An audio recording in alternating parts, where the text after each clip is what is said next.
Oke.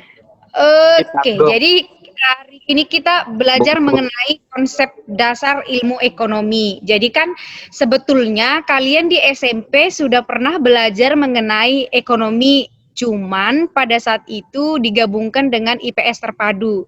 Jadi guru kalian waktu SMP, IPS itu mengajar 3 mata pelajaran sekaligus, geografi, sejarah, dan ekonomi. Seperti itu ya.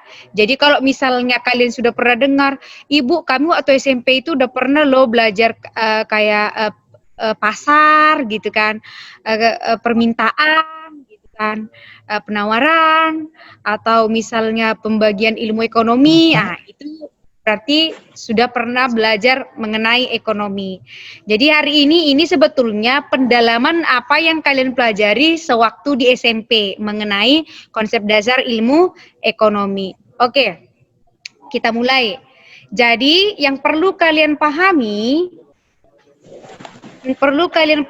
dari konsep dasar ilmu ekonomi pertemuan pertama ini, indikator yang harus kalian capai. Apa itu indikator, Bu? Berarti indikator itu adalah poin-poin yang harus kalian capai ketika nanti kalian itu melakukan formatif atau kuis. Jadi soalnya itu nanti Ibu akan mengambil atau menjadi tolak ukurnya itu adalah dari indikator yang Ibu sajikan. Jadi indikator yang pertama, kalian itu harus mampu menjelaskan pengertian ilmu ekonomi. Indikator yang kedua, kalian itu harus mampu mengidentifikasi masalah ekonomi yang berhubungan dengan kelangkaan atau scarcity atau kebutuhan yang relatif tidak terbatas. Kemudian indikator yang ketiga, kalian harus mampu menjelaskan ataupun memahami konsep opportunity cost atau biaya peluang. Dan yang keempat, kalian itu harus mampu menjelaskan konsep pilihan. Nah, nanti ini berhubungan dengan skala prioritas. Dan yang kelima, itu kalian harus mampu menjelaskan tentang kebutuhan dan alat pemuas kebutuhan. Nah, gitu ya. Oke. Jadi kita mulai dulu dari indikator yang pertama yang harus kalian capai, yaitu pengertian ilmu ekonomi. Jadi ilmu ekonomi itu sendiri berasal dari bahasa Yunani. Nah, Yunani yang artinya adalah oikonomia. Bahasanya oikonomia yang terdiri dari dua kata, yaitu oikos dan nomos. Jadi oikos itu definisinya adalah, itu mana nih? Oikos itu artinya adalah rumah tangga. Terus nomos itu artinya adalah aturan. Jadi kalau kita gabung, oikonomia itu artinya adalah aturan rumah tangga. Jadi yang dimaksud dengan rumah tangga itu apa, Bu? Gitu kan. Jadi rumah tangga yang dimaksud itu adalah bukan rumah tangga sakinah mawaddah warahmah ya anak-anak. Jadi rumah tangga yang dimaksud itu adalah rumah tangga di mana itu adalah orang-orang ataupun instansi yang melakukan kegiatan ekonomi. Jadi Ibu share dulu, kegiatan ekonomi itu apa aja Bu gitu. Jadi kegiatan ekonomi ada tiga. Yang pertama itu adalah produksi. Jadi ingat, mindsetnya itu diproduksi dulu barangnya, kemudian distribusi, kemudian konsumsi. Jadi kegiatan ekonomi ada tiga Bu. Yang pertama apa? Produksi, menciptakan barang. Habis itu mendistribusikan atau menyalurkan barang. Yang ketiga itu baru mengkonsumsi. Jadi, Bu, saya bagian yang mana? Misalnya kalian dengan Ibu bagiannya yang mana? Konsumsi, karena kita yang menggunakan barang. Terus kalau perusahaan disebut apa, Bu? Nah, mereka adalah rumah tangga produksi, karena mereka menciptakan barang. Terus orang yang mendistribusikan barang itu juga disebut dengan pelaku ekonomi yang disebut dengan distributor. Jadi rumah tangga yang dimaksud yang tiga itu sama pemerintah ya, aturan rumah tangga. Jadi secara keseluruhan ataupun yang dimaksud dengan ilmu ekonomi itu apa? Jadi kan kenapa ada aturan rumah tangga? Kenapa yang dikatakan rumah tangga, Bu? Jadi rumah tangga itu kan kita. Jadi kita konsumen, produsen. Nah, jadi kan mereka itu memiliki kebutuhan masing-masing berbeda. Misalnya kalau kalian dengan Ibu kan pasti kebutuhannya berbeda. Kalian sebagai pelajar pasti kebutuhannya itu buku lah, apalah. Tapi tetap ada yang namanya kebutuhan primer ya. Kemudian kalau ibu pasti berbeda ya, karena barang yang saya butuhkan itu pasti berbeda dengan barang yang kalian butuhkan. Jadi definisi ilmu ekonomi itu apa, Bu? Ilmu yang mempelajari bagaimana cara manusia memenuhi kebutuhan hidupnya. Jadi memenuhi kebutuhan hidupnya. Jadi tujuan manusia itu melakukan yang namanya kegiatan ekonomi sebetulnya ngapain, Bu? Kenapa kita harus belajar ilmu ekonomi? Kenapa kita harus memahami ilmu ekonomi? Ya, supaya kita mampu mengelola bagaimana cara kita memenuhi kebutuhan hidup kita.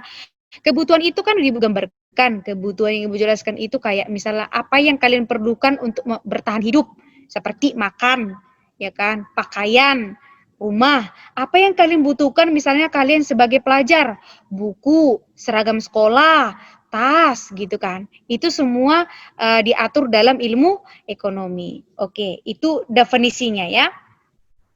Kemudian selanjutnya kita akan membahas tentang tadi kan kita berbicara tentang kebutuhan. Jadi kenapa Bu orang itu? Jadi zaman dahulu ilmu ekonomi itu sudah ada.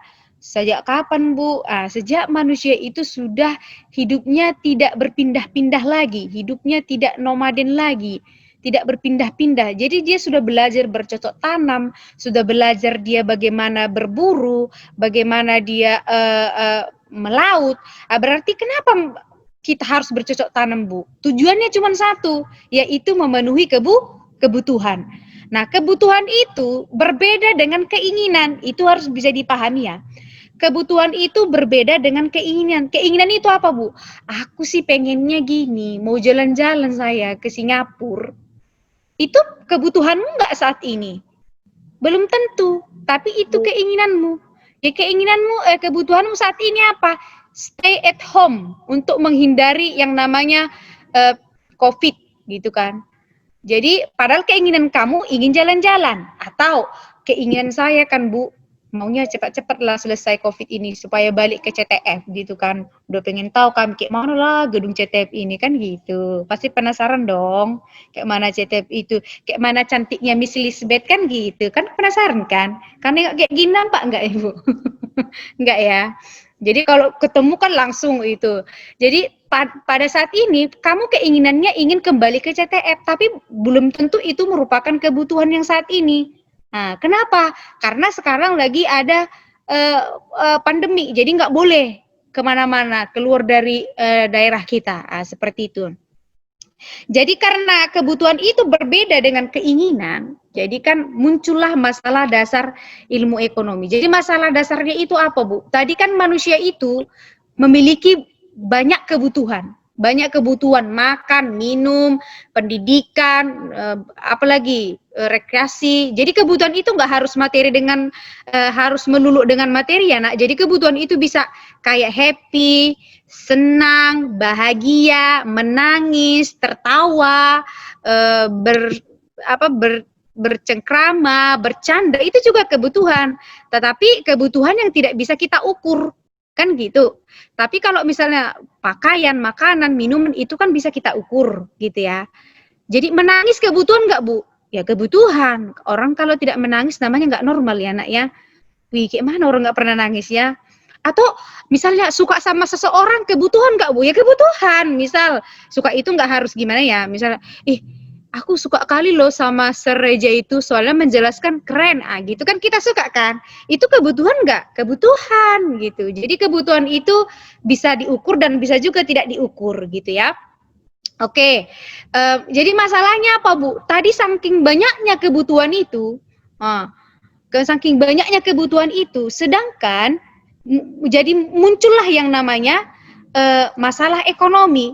Masalah ekonomi itu yang bagaimana Bu? Kebutuhan manusia itu kan nggak bisa kita gambarkan jumlahnya.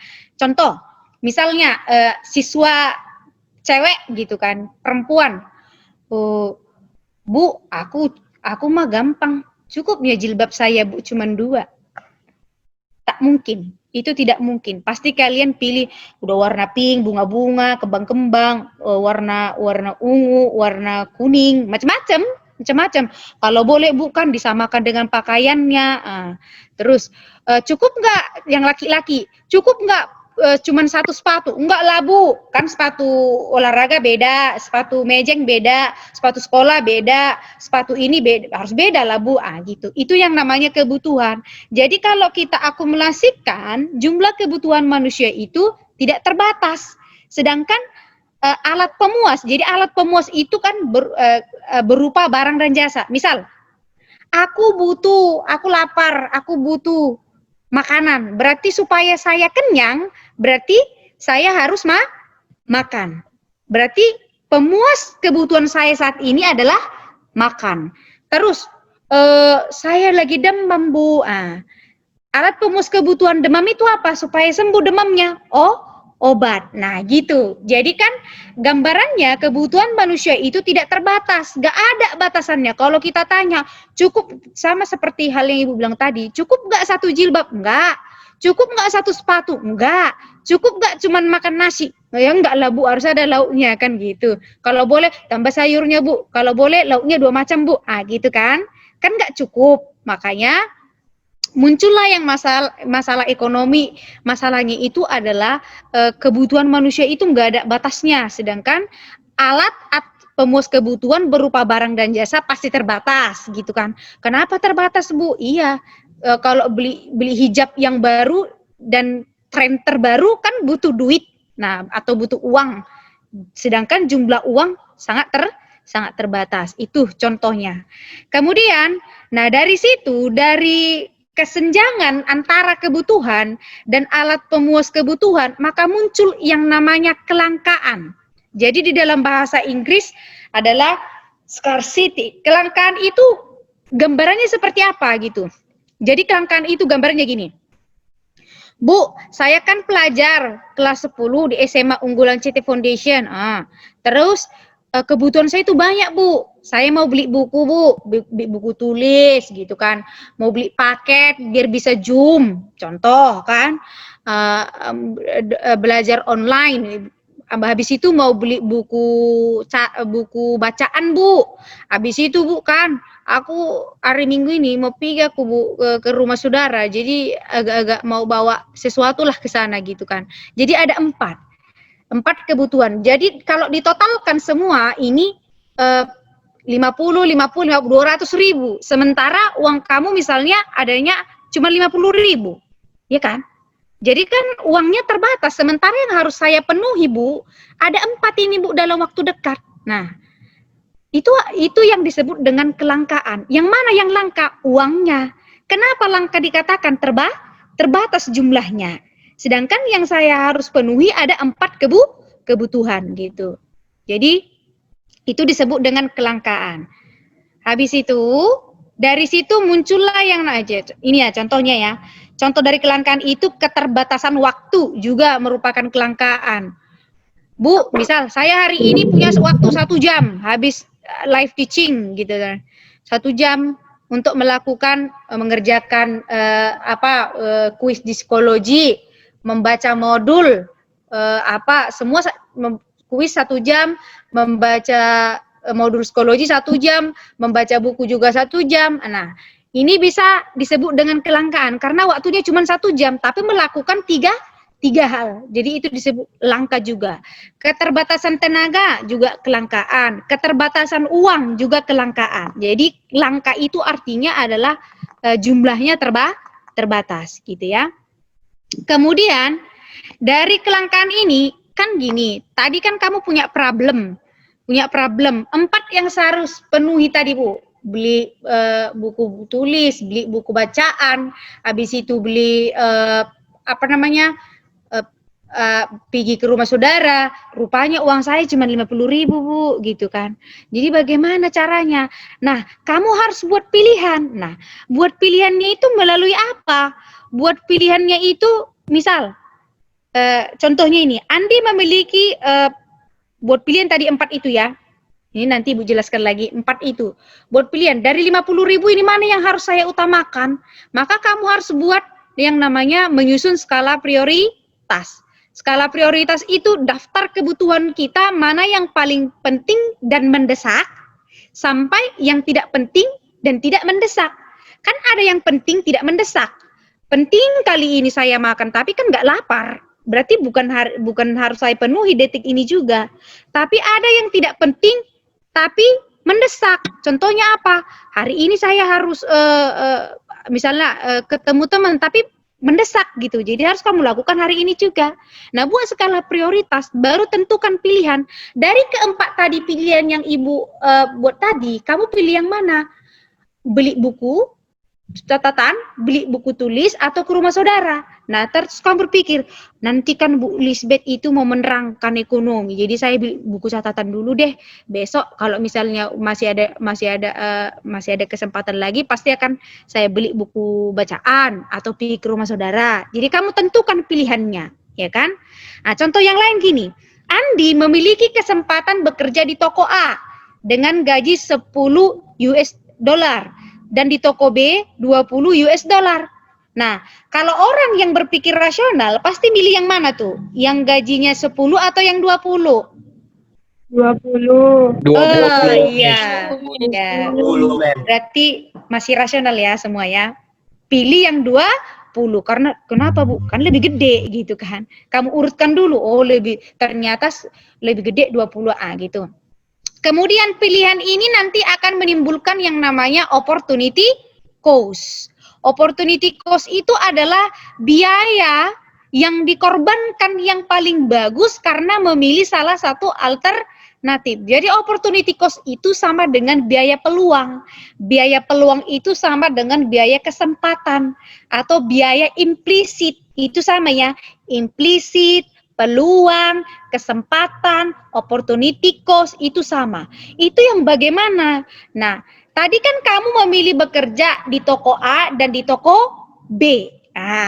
Jadi kan kamu pilih di toko B karena lebih gede gajinya. Maka kamu tinggalkanlah toko A. Nggak jadilah aku kerja di toko A itu kecil kali pun gajinya. Kan gitu. Yang mana opportunity cost-nya, Bu? Yang A.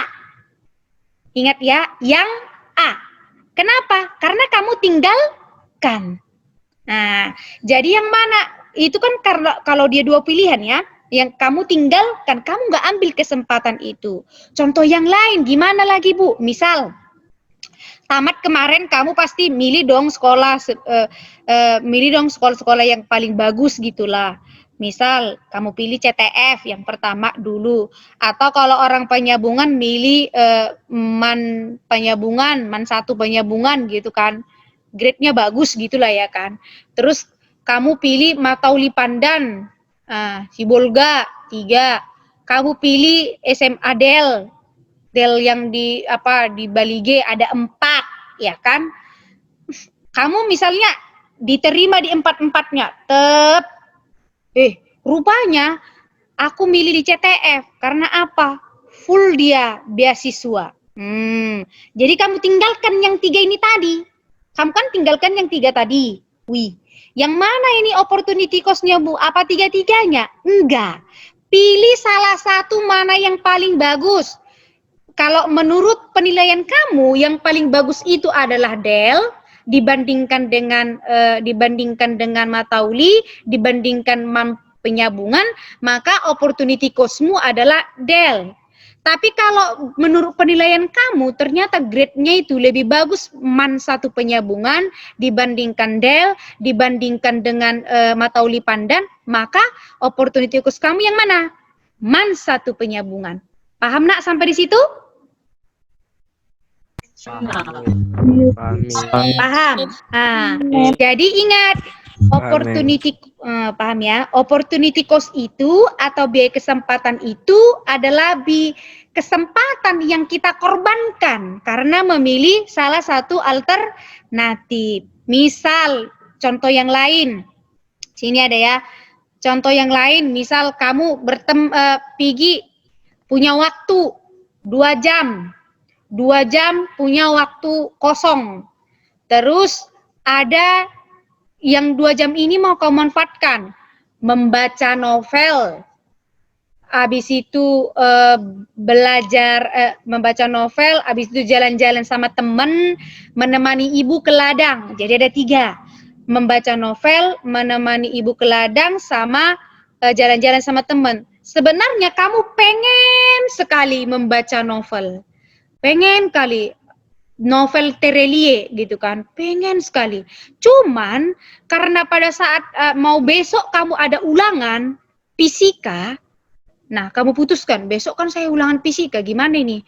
Kamu putuskanlah 2 jam ini kamu manfaatkan untuk belajar fisika. Jadi kalau ditanya yang mana opportunity cost-nya Bu dari yang 3 itu? Yang mana yang paling kamu inginkan tadi? Membaca novel. Maka yang menjadi opportunity cost-nya adalah membaca novel. Seperti itu. Jadi yang dikorbankan yang paling bagus. Kalau angka nanti, urutkan dia yang mana paling gede angkanya. Udah? Kalau nanti berhubungan dengan waktu atau kesempatan, mana yang pengen sekali kamu capai. Tapi yang kamu tinggalkan atau yang kamu korbankan. Nah, caranya seperti itu ya. Kalau memahami konsep opportunity cost atau kesempatan. Selanjutnya, oke, next. Kita akan membahas yang namanya skala prioritas. Jadi skala prioritas itu apa, Bu? Kita mulai dari definisi. Skala prioritas itu adalah, tadi kan sebelum kita buat pilihan, kita harus menyusun yang namanya skala prioritas. Skala prioritas itu adalah daftar kebutuhan seseorang yang harus dipenuhi, gitu ya. Dari yang penting sampai yang tidak penting. Jadi gambarannya seperti ini. Nah, gambarannya. Yang pertama, itu kan adalah kebutuhan lebih penting, lebih mendesak. Yang kedua, lebih penting, kurang mendesak. Yang gambaran yang ketiga, kurang penting, lebih mendesak. Gambaran yang keempat, itu kurang penting dan kurang mendesak. Bisa dibaca? Anak-anak bisa dibaca nggak diagramnya itu? Bisa ya? Bisa. Nah, jadi lihat tanda panahnya gitu ya. Jadi yang satu itu, nomor 1 itu menggambarkan kebutuhan lebih penting, lebih mendesak. Nomor 2 itu lebih penting, kurang mendesak. Nomor 3 itu kurang penting, lebih mendesak. Nomor 4 adalah kurang penting, kurang mendesak. Seperti itu. Jadi, next. Habis itu kita belajar. Nah, kalau kita sudah mengetahui bagaimana bagaimana kita harus mendahulukan kepentingan yang mendesak, lebih penting dan mendesak, lebih penting kurang mendesak, dan lebih penting kurang penting lebih mendesak, dan yang kurang penting tidak mendesak, maka sekarang kita harus memahami konsep jenis-jenis kebutuhan. Jadi kebutuhan itu apa aja, Bu? Nah, jenis kebutuhan itu terdiri dari beberapa, ada sudut pandangnya. Yang pertama berdasarkan intensitas. Jadi intensitas itu adalah berdasarkan tingkat kepentingan, boleh ya? Atau tingkat kepentingan atau tingkat yang paling urgent gitu ya. Jadi ada yang namanya kebutuhan primer. Jadi kebutuhan primer itu di SMP udah belajar ini ya, Nak ya. Ini Ibu review balik lagi. Kebutuhan primer itu adalah kebutuhan mempertahankan hidup. Jadi kayak mana itu, Bu? Kebutuhan mempertahankan hidup itu kalau kita tidak memenuhi kebutuhan ini, maka kita tidak akan hidup. Mati. Jadi contohnya apa? Pangan. Jadi makan. Orang nggak makan itu bagaimana coba? Lemes, berakhirlah dia gimana ya? Terus apa? Sandang. Sandang itu pakaian, gitu kan. Papan itu apa, Bu? Rumah. Jadi makanan, pakaian, rumah itu adalah kebutuhan primer, kebutuhan pokok, gitu ya. Kebutuhan primer atau kebutuhan pokok. Jadi sebetulnya kalau manusia pada dasarnya kalau sudah memenuhi yang 3 ini, dia sudah bisa bertahan hidup. Sudah bisa bertahan hidup. Karena yang paling penting adalah tiga poin ini. Pangan, sandang, dan papan. Ataupun makanan, pakaian, dan tempat tinggal atau rumah. Kemudian yang kedua itu berdasarkan intensitas adalah kebutuhan sekunder. Jadi sekunder ini adalah kebutuhan akibat faktor lingkungan. Misal laptop, handphone, atau notebook. Kenapa bisa menjadi kebutuhan? Itu karena faktor lingkungan. Kenapa ibu harus menggunakan laptop? Karena saya itu harus mengajar menggunakan laptop, gitu ya. Kenapa saya harus pakai seragam sekolah? Karena kamu itu sekolah, gitu. Ada faktor yang lain menyebabkan kebutuhan itu muncul, gitu ya. Kemudian yang selanjutnya adalah kebutuhan tersier. Jadi tersier itu adalah kebutuhan barang mewah. Jadi yang mewah-mewah ya, mobil mewah, jam tangan mewah, rumah mewah gitu ya. Tapi tergantung subjeknya. Nah, kalau misalnya mahasiswa, laptop itu kebutuhan apa? Kalau dia mahasiswa.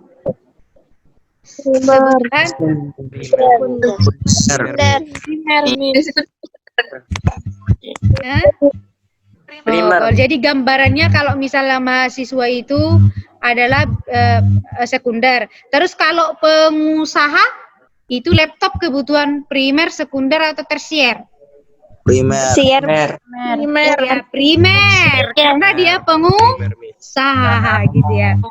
Terus kalau misalnya ya, jadi itu harus bisa kalian gambarkan tergantung subjeknya gitu ya. Kemudian selanjutnya mana ini? Selanjutnya kebutuhan itu berdasarkan waktu. Jadi waktu itu cuma ada dua. Sekarang yang akan datang gitu ya. Jadi sekarang gini, artinya apa? Kamu lakukan sekarang, manfaatnya sekarang.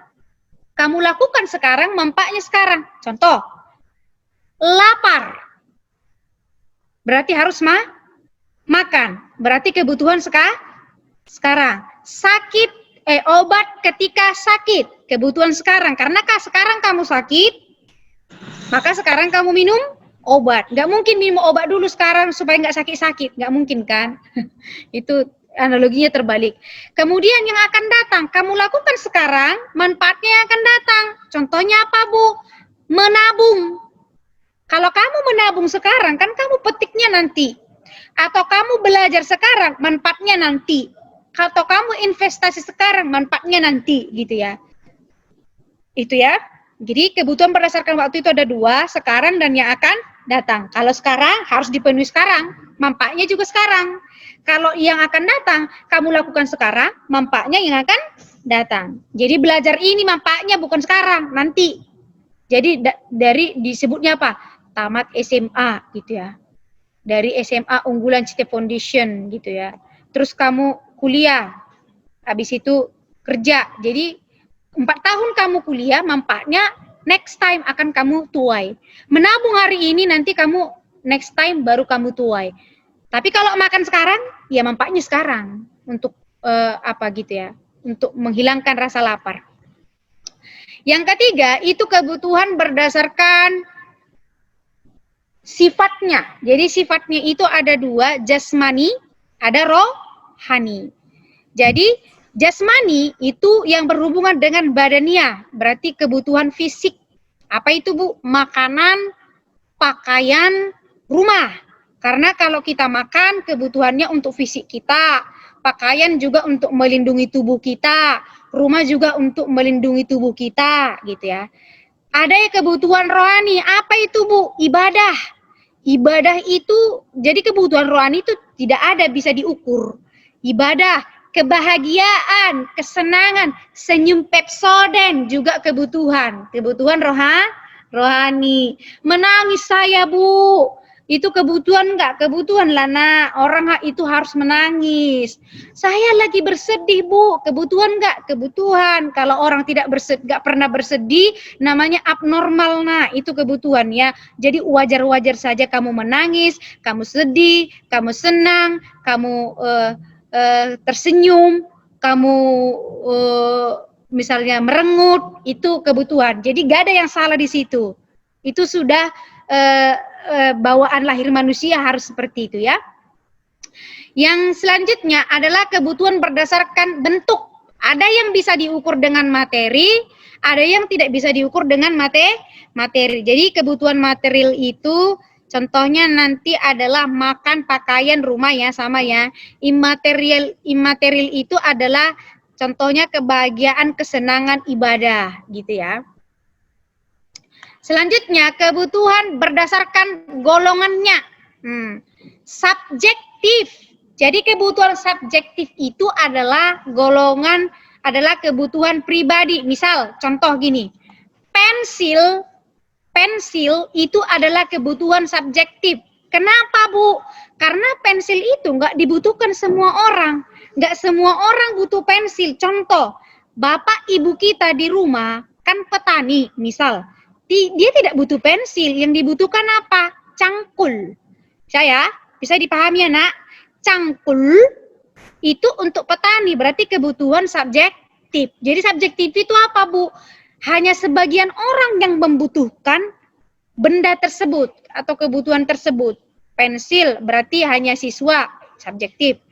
Kemudian ada kebutuhan objektif. Objektif itu semua orang butuh, gitu ya. Rumah, makanan, pakaian, semua orang butuh, ya kan? Maka itu disebut dengan kebutuhan objektif. Maka tidak ada di dunia ini orang yang tidak butuh rumah.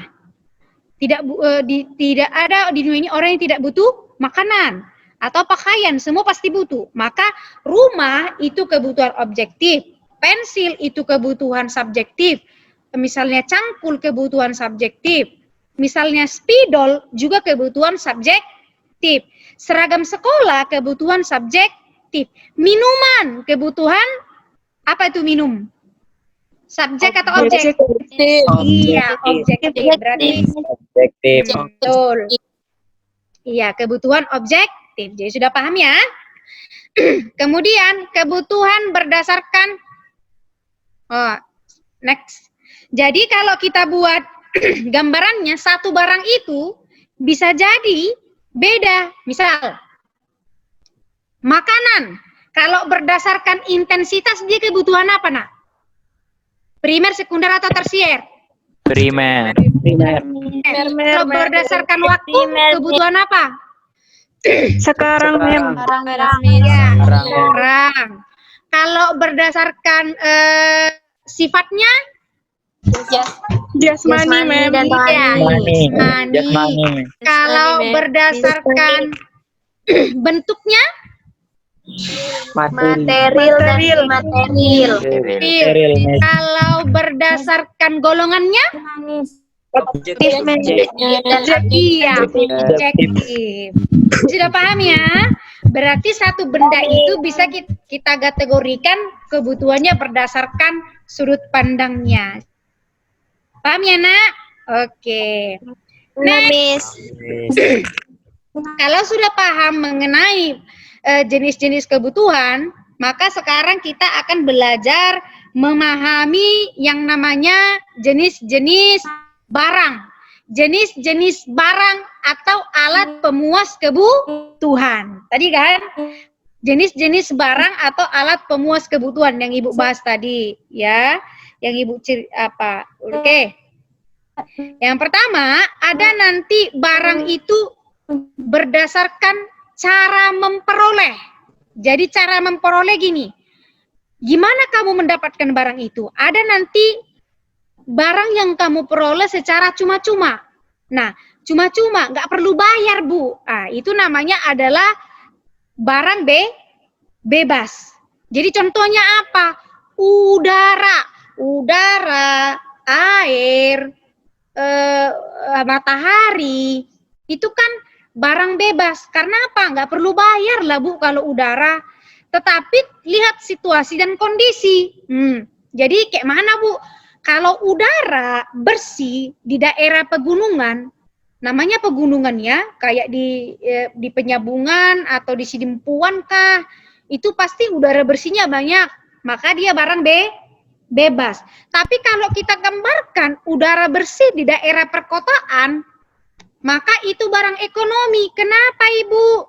Ya karena dia di kota itu orang pakai yang namanya AC, angin cepoi-cepoi, bukan ya? Apa kepanjangan AC, Nak? Air conditioner. Air conditioner. Maka tadi angin cepoi-cepoi gitu. Jadi udara itu di daerah perkotaan merupakan barang ekonomi karena orang udah bayar. Pakai apa dibayar, Bu? Dia nanti adalah pakai menggunakan AC atau air bersih di daerah pegunungan itu merupakan barang bebas. Tapi kalau kita mau cari air bersih di daerah pantai yang notabene airnya itu asin, maka itu adalah barang ekonomi. Jadi kita harus mengorbankan sesuatu untuk mendapatkan barang tersebut. Jadi kalau misalnya Ibu mau tanya, kalau pakaian itu barang bebas atau barang ekonomi? Barang ekonomi. Karena kita harus membelinya dengan uang. Kalau misalnya Ibu bilang, kalau misalnya hutan di pedesaan barang bebas atau barang ekonomi? Barang bebas. Barang bebas. Bebas. Oh, berarti anak-anak sudah paham ya. Yang ketiga adalah barang ilit. Jadi barang ilit ini gini, kita kalau mau lihat barang ilit, dia harus kita menggunakannya dalam jumlah yang pas. Nggak boleh kebanyakan, nggak boleh juga sedikit. Misalnya air, api, udara. Jadi kalau air itu sedikit, itu nanti bisa kita manfaatkan memasak, mencuci. Nah, tapi kalau udah gede namanya tsunami ya, nggak boleh, gitu kan? Atau api, gitu kan? Api kecil itu bakar ayam, bakar ikan. Nanti kalau udah gede bakar gedung kan nggak boleh. Atau udara, gitu kan? Udara datang di pegunungan, angin sepoi-sepoi. Gede namanya angin puting beliung ya, Kita berputar-putar di dalamnya nggak boleh. Jadi itu barang ilit. Jadi ada 3 barang ilit: air, apalagi api dan udara. Jadi kita harus menggunakannya dalam porsi yang tepat, tidak boleh kebanyakan. Karena kalau banyak dia berbahaya, kalau sedikit dia bermanfaat. Itu yang dikatakan dengan barang ilit. Do you understand? Yes, Miss. Yes, Miss. Sure, ma'am. Yes, Miss. Macam-macam ya, ada yang bilang miss, ada yang bilang mem, terserah lah, yang penting didoakan. Udah ya? Yes, ma'am. Janganlah mem, masih miss, masih single. Sudah ya, selanjutnya kita akan belajar mengenai jenis barang berdasarkan besar kecilnya pendapatan. Jadi pendapatan itu sama dengan income, atau kalau misalnya orang tua pendapatannya, mengerti pendapatannya, gaji berapa, sebulan itu berapa, itu pendapatan income-nya. Jadi kan kalau misalnya besar kecilnya berarti sedikit banyaknya uang yang kita lihat, yang kita punya, yang kita lihat, yang kita punya. Misal kalau misalnya banyak kali duitnya, pasti kita bilang, murah lah itu, kan duitku banyak, gitu kan? Terus kalau misalnya uang kita sedikit, mahal kali, uangku kan nggak ada, gitu ya karena. Nah, ini nanti ada barangnya, yang pertama itu adalah barang inferior. Jadi barang inferior itu adalah barang murah. Jadi contoh, barang inferior itu gini. Contoh, pakaian murah atau pakaian bekas itu pasti murah, gitu kan. Nah, jadi tergantung kondisinya, Misal, contoh lain gini. Gambaran lainnya ya. Ketika Andi memiliki gaji 20 US dollar, maka ia menggunakan taksi ke kantor, gitu ya. Ketika gajinya turun menjadi 10 dolar, maka ia menggunakan angkot. Jadi sekarang taksi angkot itu bagi Andi adalah barang inferior, dan taksi itu adalah barang superior. Nah, jadi ada 3 gambarannya, ada 3 ya. Nah, superior itu adalah barang mahal. Tapi lihat kondisinya. Kalau misalnya gajinya naik, maka angkot bagi Andi sekarang adalah barang inferior. Tapi ketika gajinya turun, angkot sekarang bagi Andi adalah barang superior. Mahal. Iya, mahal ya. Kemudian ada barang normal. Normal itu adalah ada juga enak, nggak ada juga nggak apa-apa gitu. Jadi kayak hiasan dinding, bunga meja itu kan nggak begitu ini, nggak begitu mempengaruhi. Jadi lihat gambarannya. Contoh, misalnya ibu buat, ketika misalnya saya orang tua berpenghasilan 2 juta sebulan untuk live teaching menggunakan paket Smart Friend gitu ya. Tapi ketika naik menjadi 3 juta per bulan, maka orang tua itu supaya kamu bisa live teaching menggunakan Zoom, menggunakan paket Telkomsel. Nah, kan lebih berarti dalam gambaran cerita ibu itu, Telkomsel itu superior dibandingkan Smart Friend, atau Smart Friend itu inferior dibandingkan dengan Telkomsel, gitu ya, contohnya ya. Jadi lihat besar kecilnya pendapatan, naikkah dia atau turunkah dia gitu. Atau boleh gambaran lain biar lebih paham. Misalnya saya punya gaji 3 juta sebulan, habis itu saya makan nasi padang bungkus, nasi padang yang dibungkus-bungkus itu, yang 8.000. Habis itu ketika pendapatan saya naik menjadi 5 juta sebulan, maka saya sudah makan di restoran. Jadi sekarang nasi bungkus itu sudah barang apa sama ibu, nak? Inferior.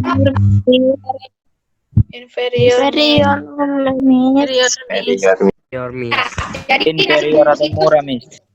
sekarang sudah menjadi barang inferior atau murah. Paham ya, nak?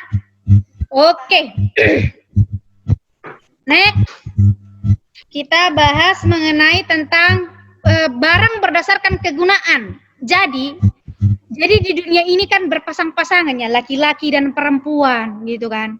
Rok dengan celana, hitam dan putih, cantik dengan jelek, ganteng dengan jelek kan gitu.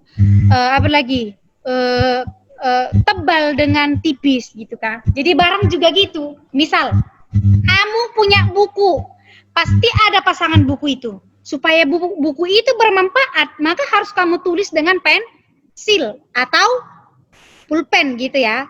Maka, kegunaan. Jadi yang pertama itu adalah ada nanti barang produksi. Jadi barang produksi itu adalah barang yang digunakan untuk memproduksi, diproduksi lagi gitu loh. Contohnya apa? Karet untuk membuat ban mobil. Kan karet itu harus diolah dulu untuk menjadi ban. Atau bisa jadi tepung untuk menjadi roti gitu ya. Atau menjadi cake gitu ya. Atau untuk menjadi mie gitu. Jadi itu namanya adalah barang produksi. Yang kedua adalah barang konsumsi. Jadi barang konsumsi itu adalah barang yang tinggal kita menggunakan, tidak perlu lagi kita ubah bentuknya. Kalau produksi itu tadi kita ubah bentuknya, kalau konsumsi itu tidak perlu kita ubah. Contoh, misalnya kue gitu kan, karena udah jadi langsung kita makan gitu. Tapi kalau tepung itu barang produksi gitu ya. Ibu mau tanya, kalau misalnya kain itu produksi atau konsumsi? Konsumsi. Produksi. Produksi karena masih kain. Ya, kecuali sudah pakaian. Beda ya, nak. Oh iya gitu. Jadi kalau misalnya susu, produksi atau konsumsi? Konsumsi. Very good. Habis itu kita akan belajar tentang barang berdasarkan pembuatannya. Jadi pembuatannya itu ada barang baku atau barang mentah. Jadi contohnya itu apa, Bu? Karet mentah. Berarti itu adalah bahan baku. Habis itu barang setengah jadi. Jadi nanti namanya adalah karet kering atau tepung untuk membuat kue. Itu namanya adalah barang setengah jadi. Habis itu yang ketiga adalah barang jadi. Jadi contohnya apa, Bu? Ban dan kue. Ban karena sudah diolah tadi karet kering itu untuk menjadi ban, atau tepung itu diolah untuk menjadi kue gitu ya, udah barang jadi. Jadi susu itu udah barang jadi tadi. Kemudian tepung itu barang setengah jadi.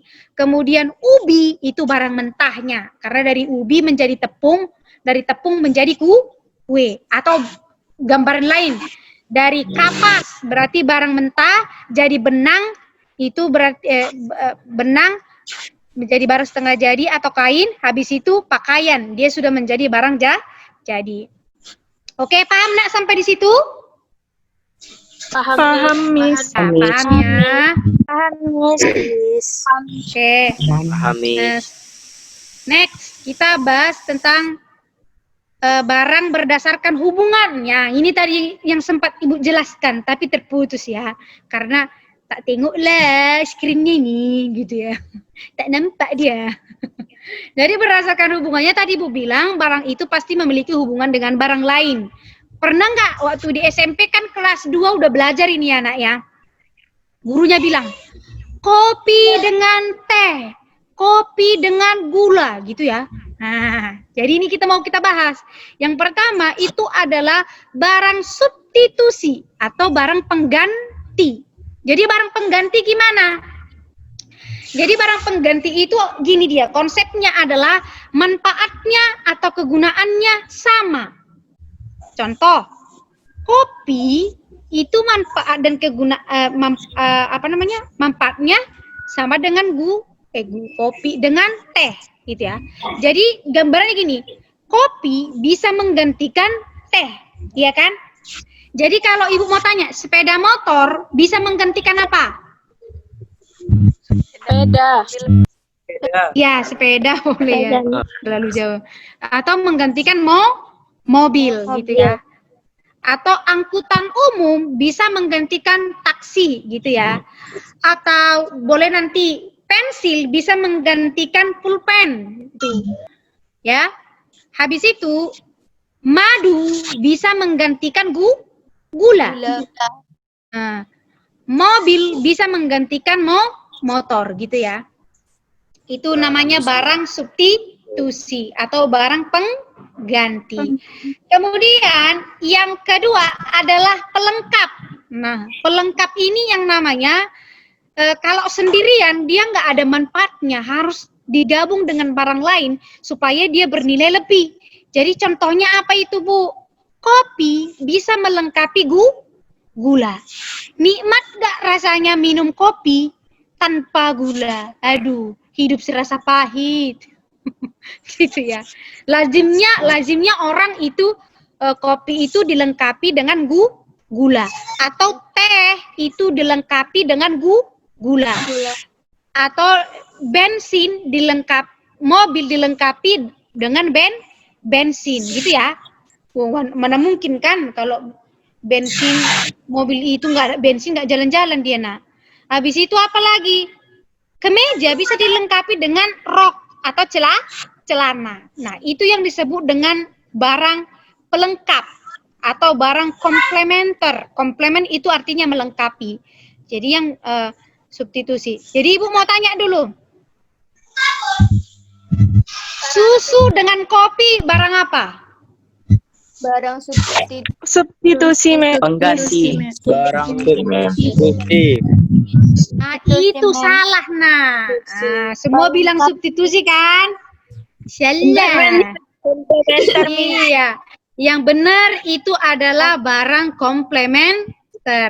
Ibu mau tanya, susu itu kan sudah ada gulanya kan, Nak? Maka tidak perlu ditambah lagi dengan gula. Cukup ditambahkan dengan kopi atau teh. Makanya namanya kopi susu. Jadi kan salah persepsinya ya. Jadi kopi dengan susu itu adalah barang komplementer. Jangan dibilang substitusi. Karena di kampung gitu kan. Udah ditaruh susu, ditaruh lagi gulanya. Manisnya double-double. Besok-besok diabetes ya nak. Boleh. Jadi kalau sudah ditaruh susu, tinggal taruh air panas. Atau tambah dengan kopi, atau tambah dengan teh. Gitu ya. Ibu mau tanya lagi. Sayur dengan ikan. Komplementer, Bu. Komplementer. Iya, betul. Udah mikir dia 2 kali menjawab ya. Betul. Dia komplementer. Misal lagi Ibu bilang apa ya? Si cowok dengan cewek. Komplementer, Saya tahu dia ya. Belum apa. Tapi jangan nanti ya. Sebutkan nanti sebutkan buat dulu contoh barang komplementer. Cowok dengan cewek, Miss, nggak boleh ya. Ya, Miss. yang lain aja disebutkan. Oke. Selanjutnya barang berdasarkan jaminannya. Jadi barang ada 2 itu jaminan, ada bergerak dan tidak bergerak. Jadi kalau bergerak itu bisa kita gerakkan, bisa kita pindahkan. Contohnya mobil, motor, dan yang tidak bergerak itu apa aja, Bu? Gedung. Gedung dipindahkan lucu pakai apa ya? Jadi yang bergerak itu ada 2, mobil dengan motor. Kemudian yang tidak bergerak itu adalah gedung, misal. Boleh juga nanti apa yang tidak tanah, itu kan nggak bergerak gitu ya. Jadi bahasan kita hari ini sampai di sini ya. Nah, ini thank you nih. Jadi yang perlu kalian pahami, indikator kita hari ini itu Ibu review dulu pengertian ilmu ekonomi. Ilmu ekonomi itu berasal dari bahasa apa tadi, Nak? Yunani, Miss. Iya. Misal katanya Dan nomos. dan nomor aturan rumah tangga. Rumah tangga. Ilmu yang mempelajari bagaimana cara manusia memenuhi kebutuhan hidupnya atau mencapai kemakmuran. Habis itu kita belajar mengenai yang namanya masalah dasar ekonomi. Apa masalah dasar ekonomi tadi, Nak? Kelangkaan. Ya, kelangkaan yang diakibatkan oleh kesenjangan antara kebutuhan manusia dan alat pemuas kebutuhan. Kalau misalnya Ibu tanya opportunity cost apa tadi? Opportunity cost? Biaya peluang. Biaya peluang atau biaya yang kita korbankan yang paling bagus karena telah memilih salah satu alternatif. Nah, jadi kan di psikologi kan udah Ibu lihat nilai kalian yang kemarin itu dikerjakan, yang khusus kelas Mendel dan kelas Dalton udah Ibu lihat. Jadi yang paling nggak dipahami itu Ibu rasa itu adalah mengenai opportunity cost. Masih banyak yang jawab salah ya. Ada yang nilainya 40 gitu kan. 50, tapi nggak apa-apa karena belum dijelaskan. Nah, ada yang mau ditanya? Nggak ada, Miss. Oke, sampai di sini pertemuan kita hari ini. Jadi hari Senin Ibu live teaching lagi sama kalian, tetapi di pelajaran PKWU. Jadi kalau di ekonomi nanti selanjutnya kita akan membahas tentang tindakan ekonomi, motif ekonomi, pembagian ilmu ekonomi. Jadi harap dibaca-baca. Nanti ketika Ibu menjelaskan, kalau misalnya ada yang tidak paham bisa ditanya kembali. Oke, kalau tidak ada yang mau ditanya, Ibu akhiri sampai di sini pertemuan kita. Selamat pagi dan salam sejahtera untuk kita semua. Pagi, Miss. Pagi, Miss.